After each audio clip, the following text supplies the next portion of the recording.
Et donc là, elle montre, enfin, c'est pas seulement une pression sociale, là, c'est carrément une pression étatique.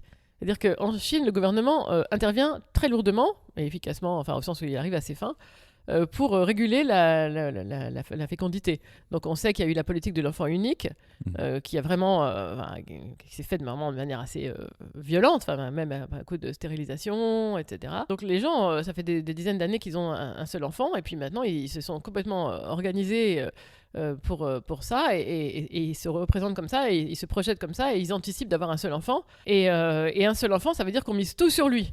Donc Il faut c'est que ce soit un vraiment... fils en plus, du coup. Surtout si c'est un fils. Il y a une concurrence scolaire extrêmement forte. Vous savez, à la fin du lycée, il y a ce concours national où les gens sont classés de 1 à N. Donc c'est vraiment extrêmement prenant, à tel point que passer de 1 à 2, faire les mêmes efforts fois 2, ça paraît pas du tout envisageable. Et même parfois, même un seul, on se demande si ça vaut la peine.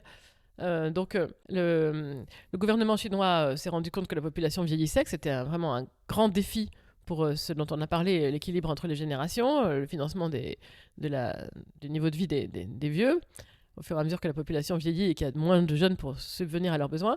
Et donc il a complètement changé de cap. Donc la politique de l'enfant unique s'est arrêtée en 2015, et là, en 2021, c'est le chapitre de Manon Laurent parle de ça, il y a une nouvelle loi sur la parentalité scientifique. Donc c'est une loi qui d'abord incite les parents à avoir 3 enfants. Donc déjà elle fait sauter les contraintes avant. Donc là c'est fini, et on les incite à avoir 3 enfants. Ça marche pas, hein. Et les parents sont responsables des résultats scolaires de leurs enfants. Donc c'est vraiment une grosse pression sur les parents. Et donc du coup, passer de ce modèle où on sait qu'on va avoir un enfant et ça va être comme ça que ça va se passer, passer à 2 enfants ou 3, pour l'instant ça marche pas.